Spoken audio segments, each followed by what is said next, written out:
In the beginning, I was entering the shop and shouting Labas, rytas. Then I saw their reaction and it threw me off. I became a Lithuanian focus. I had to be locked inside my house. I could just see the city from the window and it was just so scary. Lithuanian men are a bit... Moving from loud, sunny Italy to silent, cold Lithuania isn't just a change in weather. It's a change in everything. Laura didn't expect to lose her voice or herself until she found safety in the most unexpected place. Lithuanian food is not my first choice. I've never felt so safe as I am right now in Lithuania. What's up, guys? Welcome to today's episode of Life as a Foreigner. I'm your host, Princess BENIDO, and today's guest is actually from Italy. I'm so happy to talk to her. Hi, Laura. Hello, everybody, and hello, Princess. Hello. It's so nice to have you here. Thank you. Same for me. Thank you. What is the one thing you experienced here in Lithuania that made you immediately think that this will never happen in Italy? That's a good question because it goes already to the cultural shock. Maybe one episode which is a bit funny is this. I remember once I noticed that for 2 days in a row there was a dead animal in the street. And if I would see that in Italy, I wouldn't call anyone because I would, at least in Naples, in my city, I wouldn't call anyone because I would think nobody's going to reply. But here in Vilnius, I wanted to test, I guess, the public street cleaning services. So I decided to Google which was the street cleaning services, and I called them and I told them with my English, hello, there is a dead animal in the street for 2 days, and in 3 hours they came and they removed it. Wow. And I was like, this is so efficient, like, wow. Yeah. So that was something funny for me. Because I don't think in Naples it would have happened, but maybe because it is a way much more crowded city, maybe it's bigger, so maybe it makes sense. Actually, in Ghana too, I don't think it will happen. It will No, happen. for us, I think it's just because we don't really pay attention to these kind of things. Yeah, that's all. Yeah. Yeah. So you are from Napoli. Yes. It's so loud, colorful, and so warm. How did you end up here in Lithuania? Like it's cold and quiet. Yes. I mean, it's not completely opposite because, like, if I say opposite, I come from Ghana. Yes. Yeah, so how did you get end up here? So in 2021, I guess, I was doing my bachelor in engineering back in Italy, and there was COVID. So it was COVID time. I was very tired of being home, and there was the possibility to go in Erasmus for an exchange semester, exchange student program. And I applied for it, and I chose as a destination, I chose to go to Spain. But instead, by mistake, they assigned me Lithuania. Oh! And it was a very big difference, because I didn't know well where it was. I'm very ashamed of saying that, but I mean, I knew it was in the Baltic countries, but I didn't know anything about the culture. I didn't know much. I just could imagine that it was cold. But yeah, that's how I ended up in Lithuania. I arrived in Lithuania in February of 2021. So yeah, as a student, it was COVID time. I had to spend 2 weeks in isolation. Oh. That was really hard mentally, I would say. But it was a beautiful surprise. It was not in my plans for sure, but I guess it was in God's plan. So it worked out well. Good to know. Yes. So what was your first impression the moment you stepped foot into this country, Lithuania? So yeah, one funny thing is that in my life I've never seen much of snow, because in Naples it might snow, but maybe every 5 years and very, very, very little. And when I arrived in Lithuania, there was some record of cold, and it was minus 22 degrees. So there was so much snow. I was shocked. I'd never seen so much snow together. I was really shocked. And so for me it was just a very cold country. And I had to be locked inside my house, so I could just, see the city from the window, and it was just so scary because I was like, oh, it's so cold outside, and I had no idea of how it feels, the weather when it's minus 22. Then I realized that it's not that cold as I imagined, because it's kind of dry, like it's a different kind of cold, okay, compared to Italy. But still, that was a very big shock. But I loved the snow. Okay, so is it that the cold in Italy, where you come from, is like it's much colder there than it is here in Lithuania? No. It's just like, a different it's type. just different. It's humid. It's humid. That's the point. Here it's a dry cold, I guess. So it's different. Okay. Sure. So it means after the 2 weeks, you got to step out of your room, right? Yes. Okay. All right. So for me, I was kind of lucky because when I came, there was snow, all right, and Yeah. it was also COVID, but Yes. they hadn't. The lockdown was not imposed yet, so I got a chance to go out and then see the. I felt snow for the first time here in Lithuania, and you said you came in 2021. Yes. Actually, I think for the past 5 years, that was the coldest and the year there was so much snow. Yes. So Because this year was so chill. Yeah. I love this year. yeah. Okay. When did it start to feel like home for you here in Lithuania instead of just another foreign country? I would say when I moved to the old center, that helped me a lot because I was in the real city. I never lived in a city before. I was in a small town near Naples. So that made a difference. But yeah, when I started to feel like I know the streets, I know exactly where I'm going, I don't need to use Google Maps anymore, for sure I felt home. And I remember one specific moment, like the first time I had a walk alone in Vilnius, and I just looked around myself. I was in the main square, in Cathedral Square, and I looked at the trees and I saw that everything was white and clean and so spacious, and I thought, I think I found my place and I'm not gonna move back. So it wasn't a mistake after all. Yes. Yeah. Okay. What was your biggest culture shock when you moved to Lithuania? Was it the food, the culture, the people, the silence, or even the weather? The first, maybe the bus, the silence in the bus.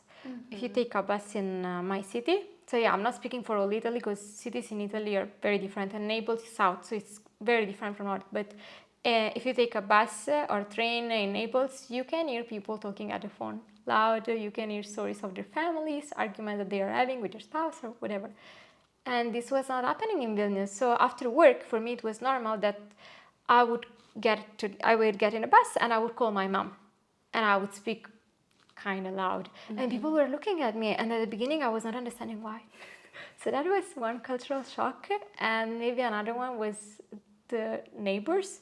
Because in Italy, we are all very friendly with our neighbors. We say hi to each other from the balconies, because the houses are very close to each other, are built very close to each other.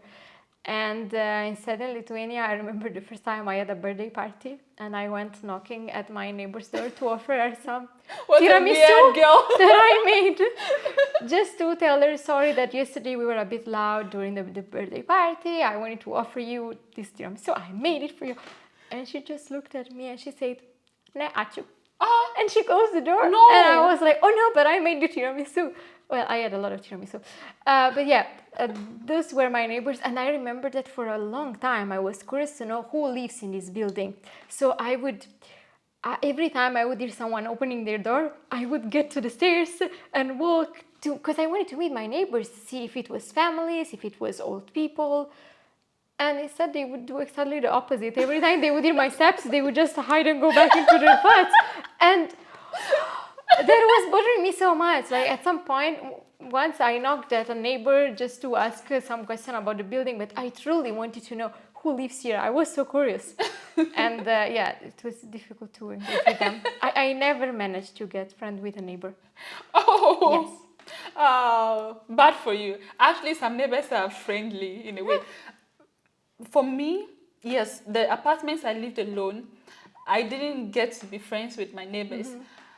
But then my husband, then boyfriend, moved in together in the old town.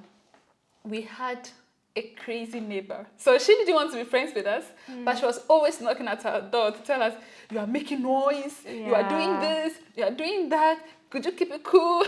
Oh, wow. Yes, and the thing is, even if we meet outside, she doesn't say hi. You try to smile, and then she just looks away.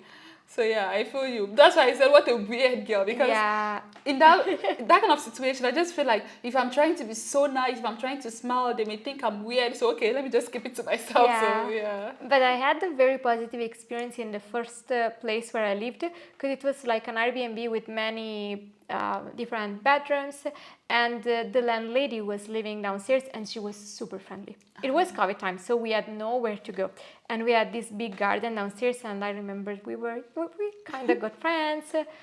We would spend the evenings together in the garden playing with our dog. I was walking a dog. For me, it was the coolest ever. So those were amazing people. And they are Lithuanians. They were truly amazing. But have you noticed how Lithuanian old women are so friendly and so open? At least here in Vilnius. Even when I was coming here, we met this old woman and she was just talking to us. Just like she opened the door and she said we should enter first. So we entered. And she was like, do you guys speak? So I said Achu, and she was like, do you guys speak Lithuanian? And I said Triputį. Then she started speaking Lithuanian, and she was like, oh yeah, yes, they are so nice. I love Lithuanian old women. Yeah. Have you adjusted to Lithuanians' love for no small talks and then respecting the whole personal space thing? Yes, I don't speak anymore in the bus. Ever. I find it, if someone is having a cold in the bus, I look bad at them. I became a Lithuanian about this. I don't tolerate any loud talking in public spaces. Okay, in the bus. If you are outside having a walk, sure, because I do that. But yeah, I think I got used to, I don't know, like I don't want anyone to sit next to me in the bus. I don't want anyone to speak to me, to ask me information. When someone asks me information, I just say, and I walk away.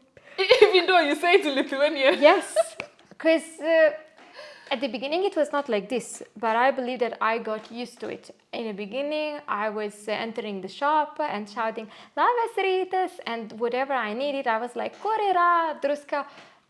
And then I saw their reaction and it threw me off, so that's why I started to behave a bit more silently. Ah. But yeah, I got used to it. Oh, that's so cool. I think you adjust better than me. Because I still go around trying, like most times I try not to talk. I would say that 60% of the time I'm out there trying to say Labas to everyone and yeah, just smiling. But like most of the time I'm like, okay, princess, you're overdoing it, just keep it low and I don't do it too. Yeah, what can we do? What is one Italian habit you will never give up, regardless of how long you live here in Lithuania? I don't know if it is an Italian habit, but it's my habit. I like to eat while I'm walking. Like I like to take away food and eat while I'm walking. And I remember that at the beginning I was doing this in Vilnius. People were looking bad at me with kind of disgusted face, but I like to have some snack, have some food while I'm walking.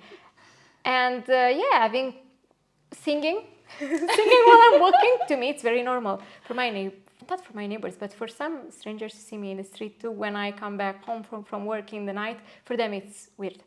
But I really like to sing loud, not necessarily loud, but yeah, I sing a Even lot. on the street?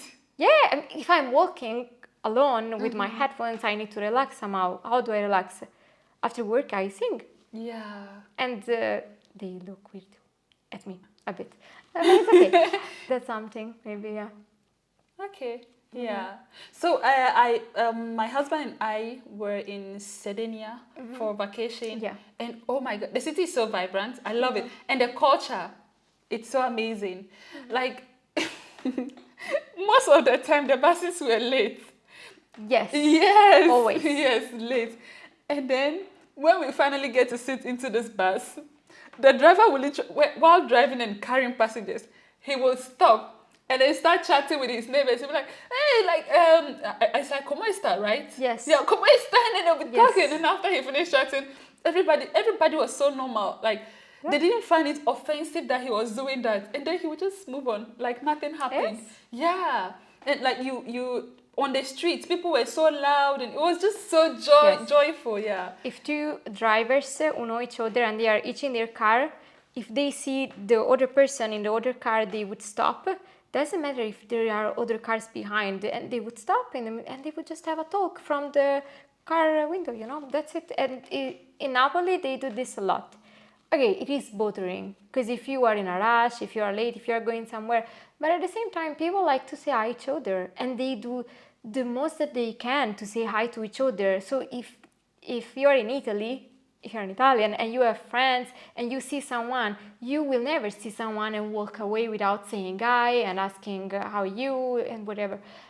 But I feel maybe in Lithuania instead, if you can avoid. I don't think this will ever happen. I don't know. Yes. If I see my friends, no, I say my Lithuanian friends always say hi to me if they meet me. But yeah, I see that Italians really put effort. Like wherever they are, they would run to say hi to each other. Yeah. That thing you were saying, like the buses stop to, the car stopped to say Yes. hi. Yes, it's true. That like there was literally this bus who stopped to say hi to another bus Yes. driver. Yeah. I was like, these people. But it was pretty cool, like really cool. Yeah. How does your relationship with time, food, and family clash with your life here in Lithuania? About time, I think I improved a lot because when I was living in Italy, I was always late wherever I was going. I am still late. But here there is a big advantage. If I lose the bus, I can take the Bolt. So at the end, I'm not late anymore because I can take my Bolt. In Naples, there is no option about this because the taxis are very expensive. So yeah, about time, yeah, I think I'm trying to be more on time than I was before. And about food, I don't value food too much. Really? Yeah, like I'm not a super foodie person, so I don't care much about eating Italian products, eating Italian food. I don't love fat food, like I don't like pork meat. So maybe Lithuanian food is not my first choice. But yeah, I don't. A lot of Italians ask me, do you find all the Italian products in the Lithuanian supermarkets? No, but I don't care. I really do not care. Then what do you eat? What do I eat? Eggs, hummus, avocados, a lot of toast, sandwiches. Oh, girl. Pasta maybe once a week, once every 2 weeks. Now very rarely my parents can believe it because when I was in Italy I was eating pasta every day, 100 grams of pasta every day. What do I eat? That's a very good question. I'm not a foodie person. Okay, sometimes I take food, from some restaurants, whatever. But yeah, I'm not. It's not my priority in the day. Let's say. Oh boy, I'm so jealous of you right This now. is so weird because I'm Italian and a lot of people think that Italians want always to have their original products, burrata on pizza, the real mozzarella. I don't care that much. But you like to cook? No, I don't like to Okay, cook. That's okay. the point. I don't like Yeah. to cook. I value food. I love food, and I love to I love to make my Ghanaian food. And talking about my own culture, let's move to Yeah. Italian culture. When I went to Italy, Yeah. hey God, I love Italian food.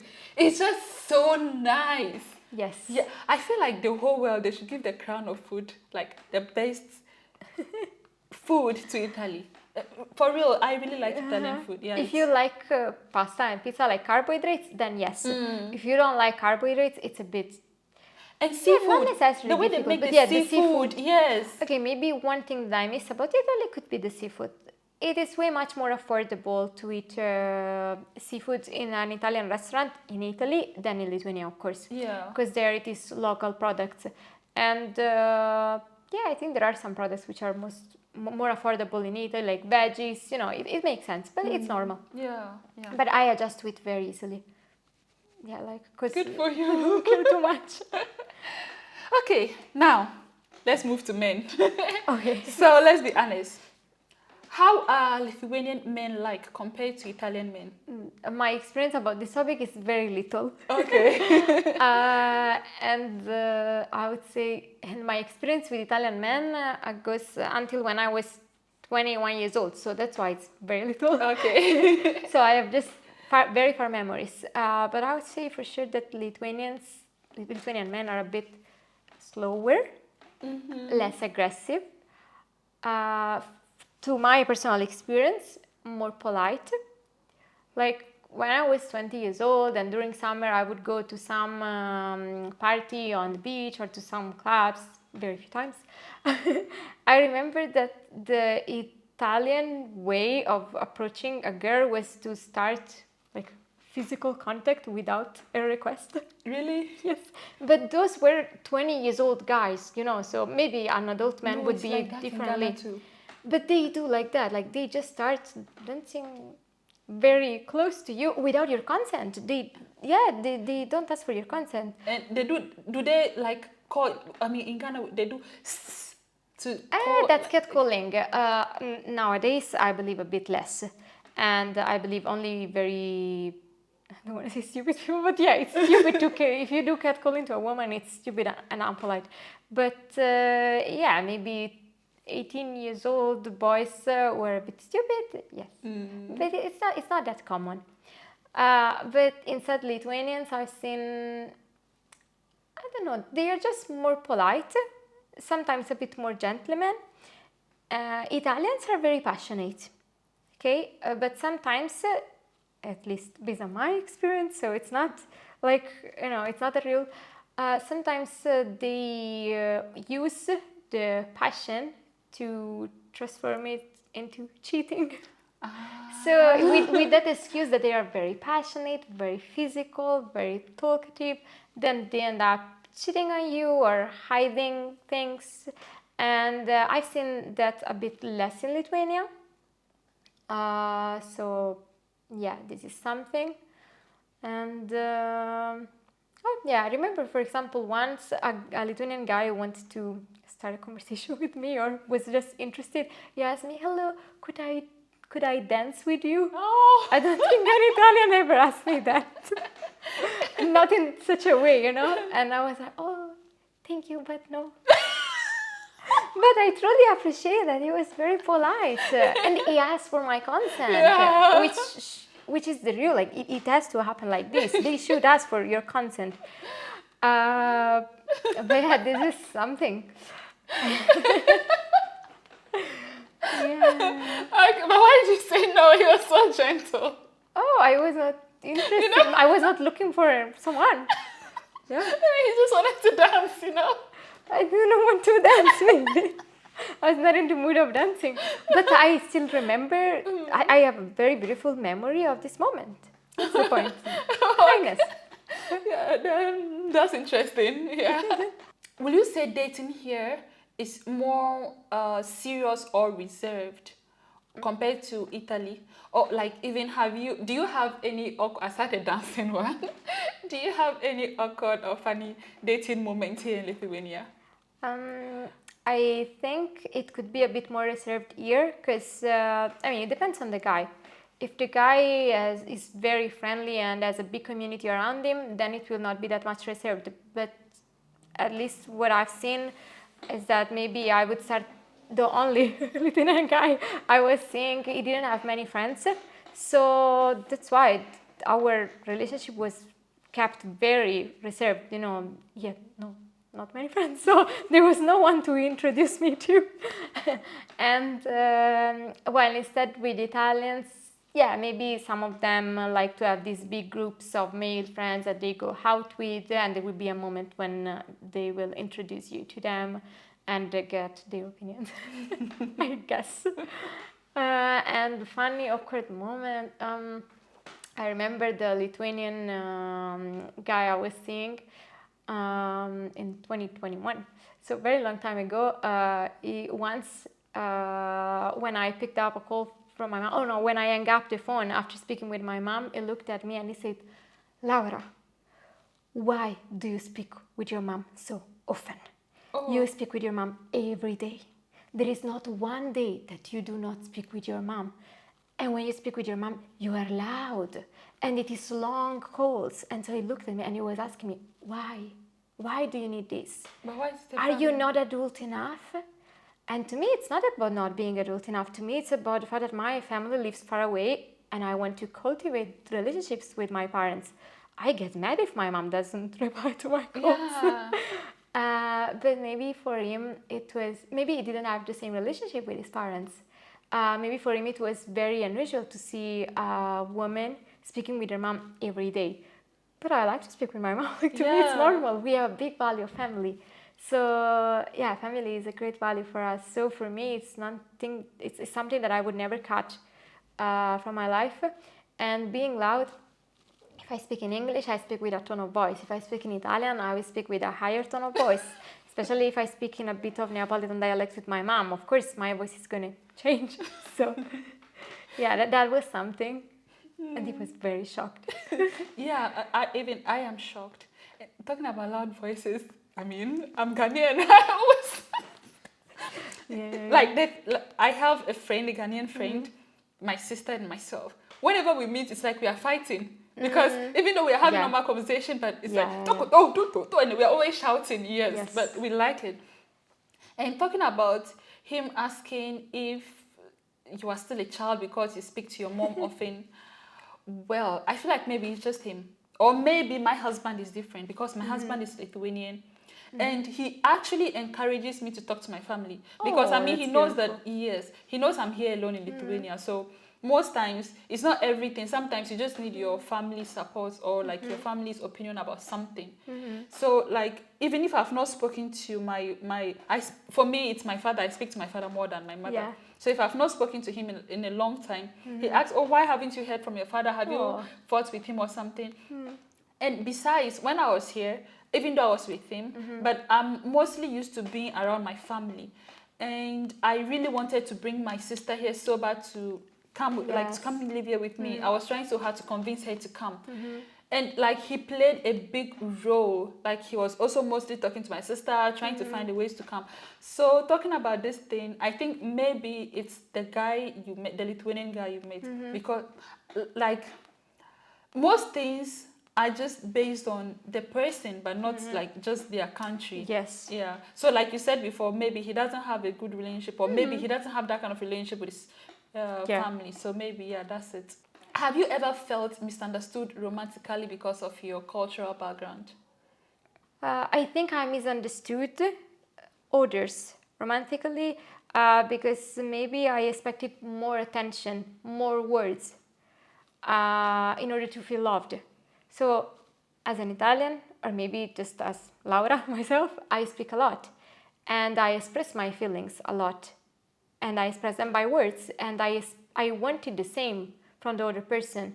But at least, from my little experience, the Lithuanian I was dealing with, he was not that talkative as I was. So maybe his love language was different from mine. Maybe his love language was quality time, and instead for me it was words of affirmation.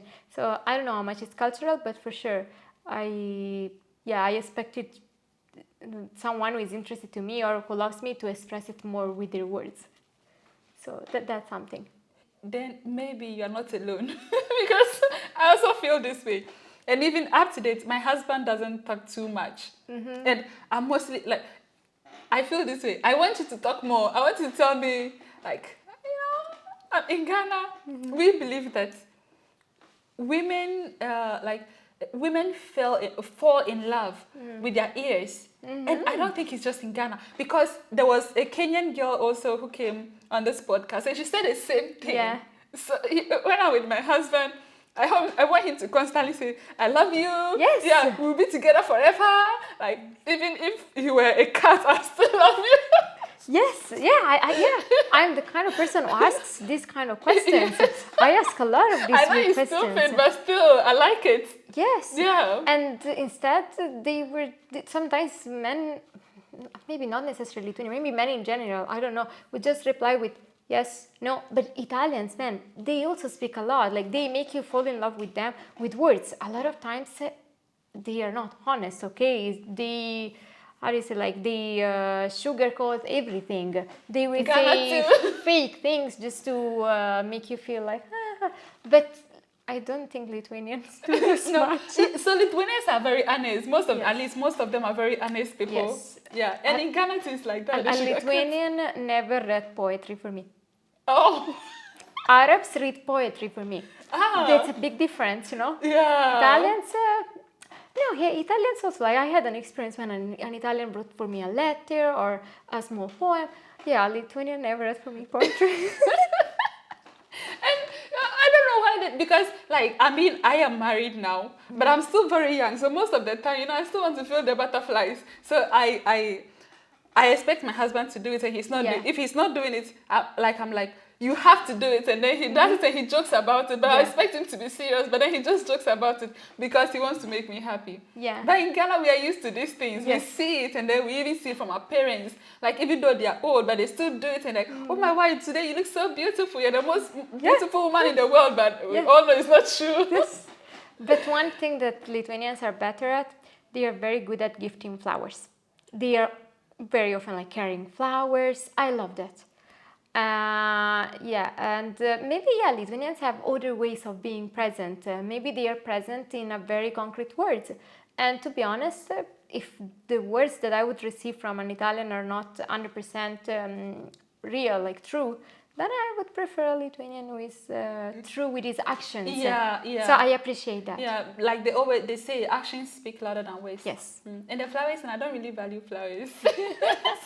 We Ghanaians, we value food. Like, buy me something that will not spoil in like a week or two. Yeah. So most times when my husband gifts me flowers, I'm like, okay, thank you so much for the flowers, but exactly what am I supposed to do with this? Yeah, but I mean, I'm here, so I'm learning the culture, and it's so nice, it's beautiful. Yeah. Do you think Lithuanians are emotionally open or hard to read? I just think it takes longer. So I believe it takes more time. I have two very good Lithuanian friends. And, one of them is very similar to an Italian. Now she lives in Italy, so she speaks Italian. I believe it just takes longer. And maybe that's waiting time to get truly friends. It opens the space for, lasting friendship. So I appreciate that. Yeah, I think as foreigners, we should just put a bit more effort to learn their culture, value it, show that we value it, and So I believe, we also have to make a little effort. Yeah, like you said, it's so true. We should try to understand it. At least this is the way they are. We cannot expect them to live the way we live. I'm sure when they also go to our countries, they'll go crazy. Now I'm moving on to religion. Yes. You share your faith online. What role does faith play, or what role has it played in your transition or like daily life? So 4 years ago, it played no role. Now it plays a huge role. Because when I came to Lithuania, I was not a Christian. I didn't care at all about God. I knew that there was God, but I was not interested. And then when I came to Lithuania for work, actually, because then I started working in Lithuania, I remember that my office was in front of an international church, which is Journey Church Vilnius. And I just felt that God placed that church there. So I always say that it's not that in Lithuania I found God, it's that God found me. Like He placed the church in front of my office. And I would say now it plays a really big role because I've seen my life changing a lot from the moment when I realized that God was not far, that He was interested to my life, that He was interested to have a relationship with me, that He loves me at a higher level, at a level that a human could never love me. From that moment, my life truly changed from this to this. And I think I've changed a lot. I guess I was way much more sad before. Now I have more joy, I love to say that, when you know Jesus, you have this joy which goes over any circumstances. So it doesn't matter how bad things can go in life, you still have hope because you know the God you trust in. And I trust God a lot. So I think I found my refuge in God. And the reason why I share it is because when you find something beautiful, why would you hide it?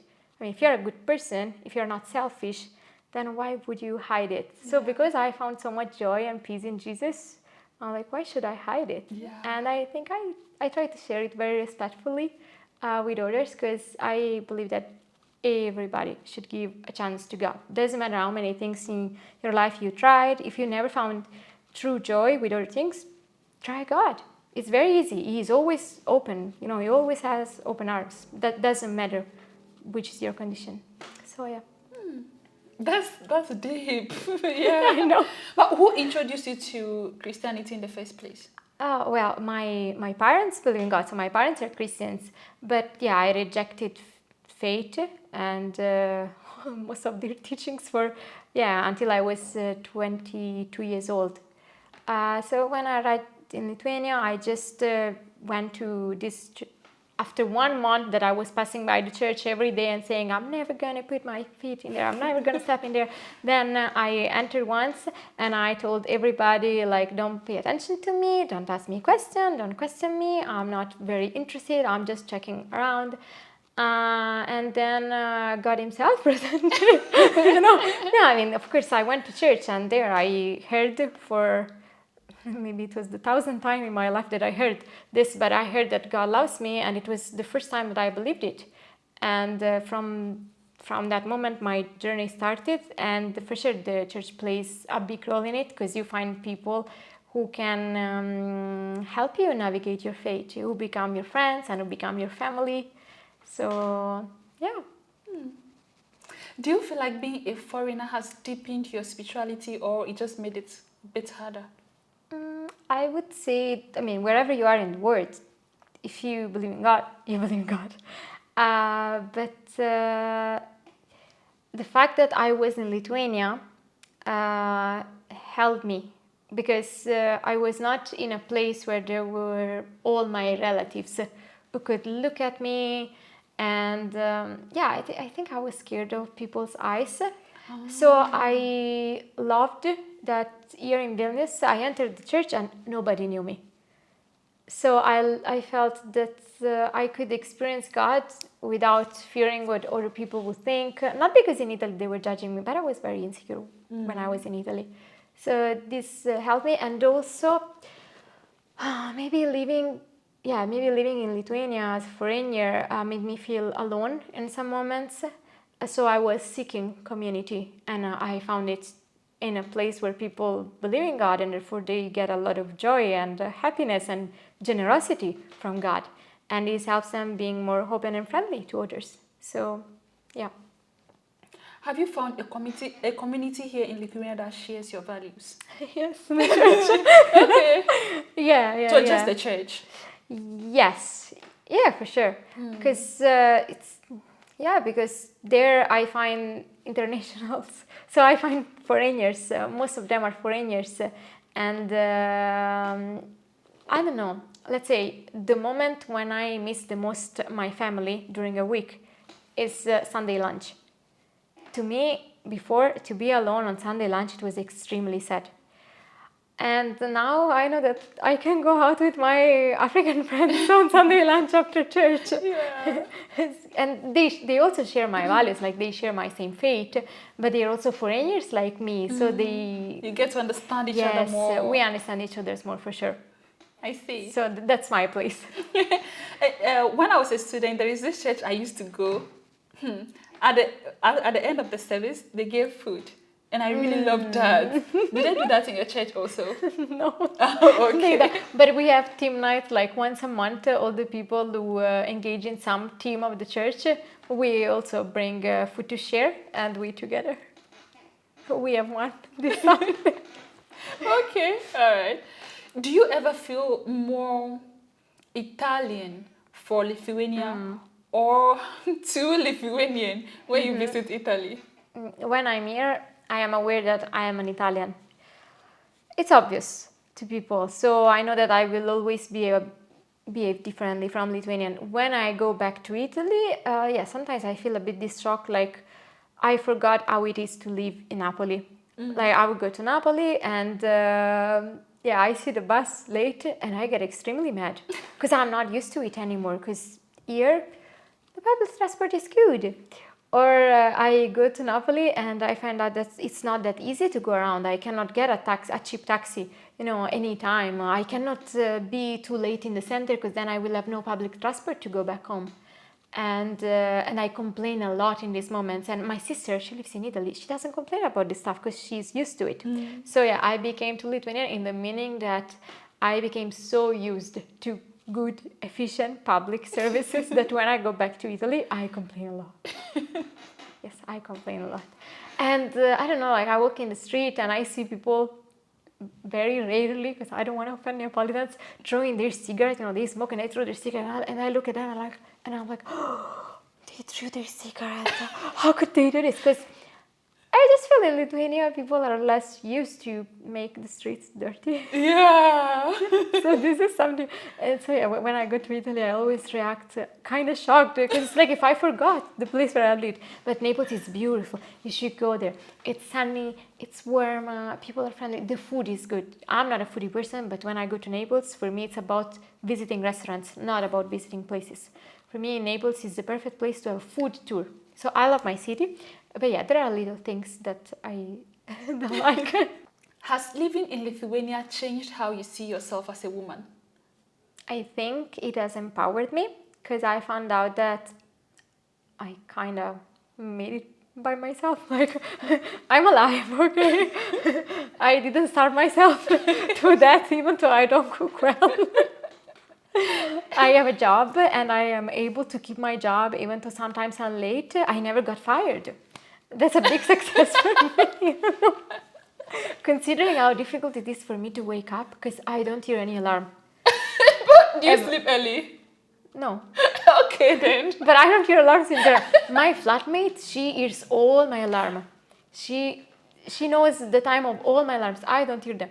But so yeah, I think it has empowered me, because it showed me that I can be a kind of independent woman and have a job and cannot cook but still take care of my diet, do a bit of sport, be healthy, do medical checkups without my mom reminding me of them, because we have great health insurance, I must say, provided by company, and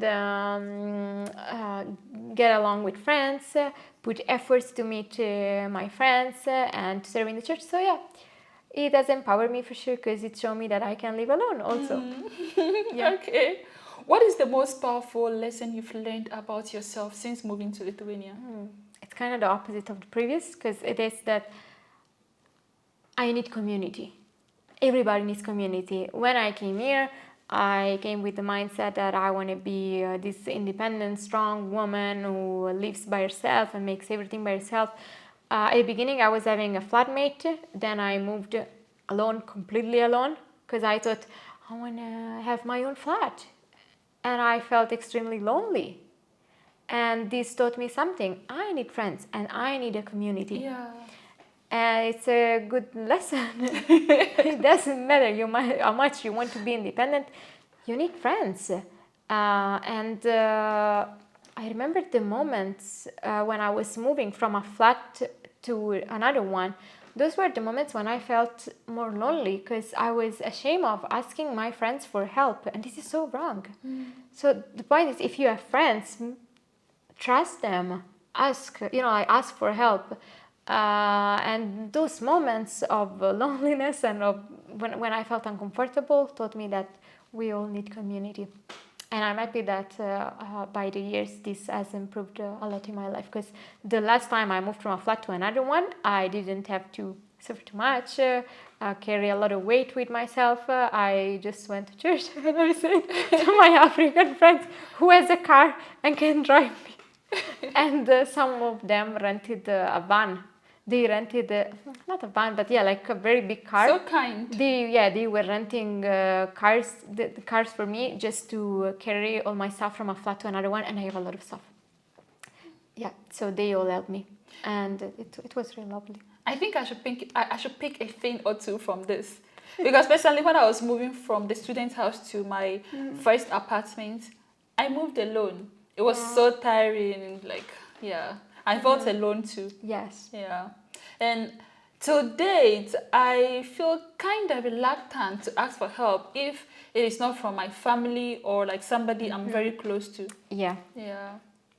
Yeah, but there is power in weakness. Yeah. You know? Yeah. It's good to recognize your weaknesses. It helps you grow. So I've truly done that in the past year.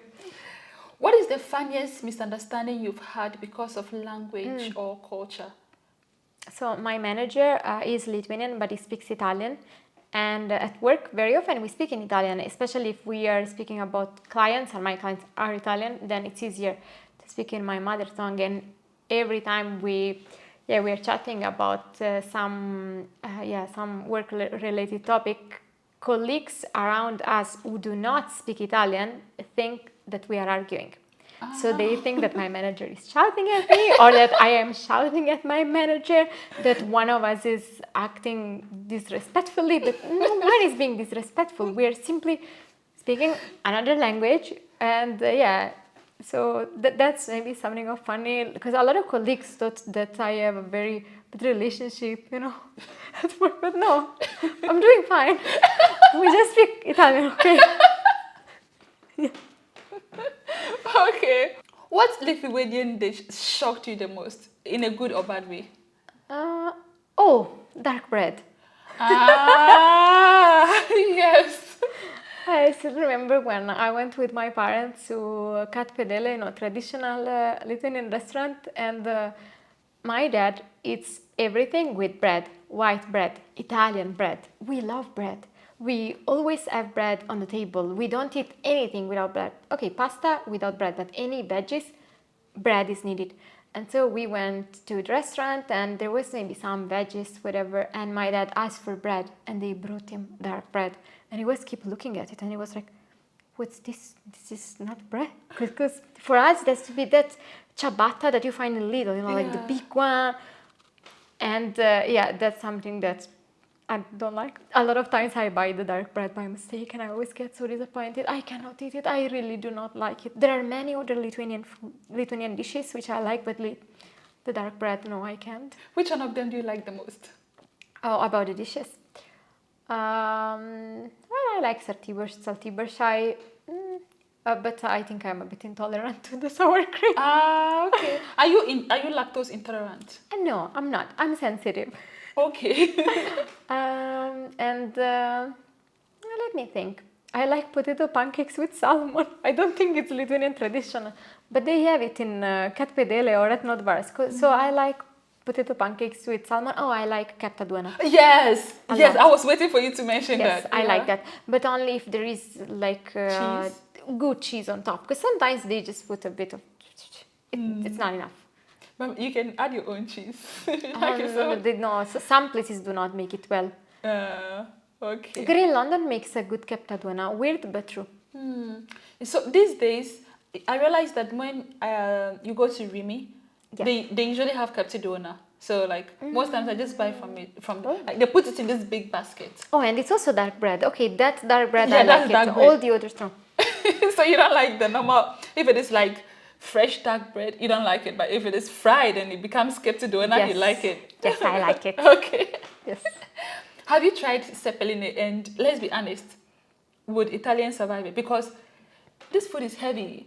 But I thought Ghanaians eat heavy food, but I started food and I realized If you don't eat too much, if you eat the okay portions, then it's okay. I never had any food intoxication after having Lithuanian food. Okay. So to me, it's fine. It's just about how much you eat. But no, I tried cepelini. I don't love them. I wouldn't have them very often because I don't like pork meat. yeah, you mentioned that earlier. But I like it. Okay. Yeah. Personally, I really like it. First few times I didn't really like it, but now I understand the culture, I understand that, this is supposed to be eaten, and I really enjoy it. Personally, I like it when it is mushy. Yes, yeah. No, I don't like that. I mean, about meat, I like shashlik. I don't know if it's Lithuanian, but I find it more here in Lithuania. In Italy, I've never seen Britain in a restaurant shashlik. so yeah, that's I prefer it. Yeah. If someone in Italy is thinking about moving to Lithuania, what advice would you give to them? What do you have to tell them? To stop believing that Italy is the best country in the world, because they will arrive here and act arrogant. And I've seen a lot of Italians doing that, arriving here, trying Lithuanian food and being like, oh, pasta is better, oh, pizza is better. It's different. You can't say to a Lithuanian, it's better, it's 100% better, because, I don't think it's nice to behave in a way. It's like if you're saying my culture is better than your culture, my country is better than your country, my weather is better than your weather. So yeah, to stop comparing Italy with Lithuania. You came to Lithuania, explore it, experience it, learn it, value it. Do not compare it to Italy. Of course, the food sometimes will not stand, I get it. But don't comment on it. Don't complain. You moved here, just understand that it's something different, it's something new, and be curious. Yeah, besides, I mean, earlier I said that I was going to crown Italy the champion of food, right? Yes. But still, when I eat Ghanaian food, Yes. it gives me some level of joy that I couldn't get from eating Italian food. So I'm sure that even if Lithuanians also try Italian food, they may not really like feel it like the way they will feel Lithuanian food. It's like that. Everybody thinks their country is the best, their culture is the best, their food, everything is the best. So what you are saying to me, it makes so much sense. Like people should be more open to trying things and then trying to respect other people's culture and values. Yeah. Yeah. What advice would you give to any woman who is abroad and trying to build a life alone? Find friends. Find girls' friends. We're friend with you in a very genuine way. We do not want anything else from you but friendship. Yeah. You but think some girls want something from? No. I mean that with men there can be misunderstandings. Okay, yeah. And so in the past I was way much more chill. I was having a lot of boys friends in Italy, but I realized that it's very important to value womanhood, girlhood. Does it exist as a word? Girl power. Yeah, it's not even about power. It's not about saying, oh, we are more powerful. Yeah. It's just about admitting it's good to have girls friends. So yeah, maybe that's one thing. And two, do not be scared. Don't be scared, especially if you're coming to Lithuania. It's very safe. I've never felt so safe as I am right now in Lithuania. Good to know. And yeah. Yeah, that safety about Lithuania personally, I really like it. Yeah, because like literally a teenage girl could walk on the street at 4 a.m. and then she feels so safe. Yeah, I really like it. If you could say one thing to Lithuanians watching right now, what would it be? Or to Lithuanians. To the young Lithuanians, because they are the ones I engage with. Maybe a big thank you, because the city is full of foreigners. In the past 5 years, there have been way many more foreigners than they expected, I guess. So I appreciate that Lithuania was trying to welcome them. And also, I would say do not force us to learn Lithuanian because it's so difficult. Yes, we can learn how to say Labas, Ačiū, Gerai, Viso. And it would be beautiful if every foreigner would speak Lithuanian, because it's good to preserve the language. Maybe it's also a way to respect it, but it's really difficult. Very difficult. It takes a big investment or money. Yeah, So and don't like, expect that. for sadly. me, if I learn after 3 months, I just forget everything I had learned in the past. So, well, I understand what you're saying. Yeah. Okay, Laura, finish this sentence for me. Being a foreigner in Lithuania has taught me that. That I can feel alone and at the same time in peace. Because this is what I experienced the first months that I was in Lithuania. I felt lonely some moments, but I was so much in peace. I was in a place where I was feeling safe, and it was a new season of my life. I was surrounded by nature. I was living kind of close to the forest. So yeah, it taught me that even though I felt a bit alone, I didn't have a lot of friends. I had just moved here. I was still feeling in peace. So you found peace in the silence. Yes. Personally, I did. Like, I come from Ghana, and it's so loud, and then I came here. It's so quiet. It's so calm, and I just love it. That's one of the reasons I decided to settle here. So personally, I think we share this. Yeah, I think this city can teach you to slow down. Maybe Lithuanians will not feel this because they never lived. Some of them never lived in a crowded place, but I noticed this a lot. Vilnius taught me how to slow down. Let's say when I moved here, I was not working. I was an exchange student and universities were closed due to COVID, so I was not doing much. I had a lot of free time. But yeah, I really learned how to slow down in this country, how to rest. Yeah. That's good to know. By the way, I didn't say this in the beginning of the video. I should have told you. You have very amazing hair and you look very beautiful. Thank you. And by the way, thank you so much for coming, agreeing to do this with me. I really enjoyed our chat so much. It was so insightful and I had a lot of fun. It was funny. Thank you. Yeah. Thank you for inviting me. You're very welcome. So guys, so that's the end of today's episode. I hope you enjoyed it. And if you like this video, you like this discussion, and you would like to see the YouTube channel grow, then please subscribe to the channel. Also, please like this video. Leave your comments in the comment section because we would like to know what you think about our Only good comments. It's important to say that. Yeah. So guys, that being said, I will definitely see you in the next video. Have you learned how to say goodbye in Lithuanian yet? Viso gero. Oh yeah, viso gero. Bye.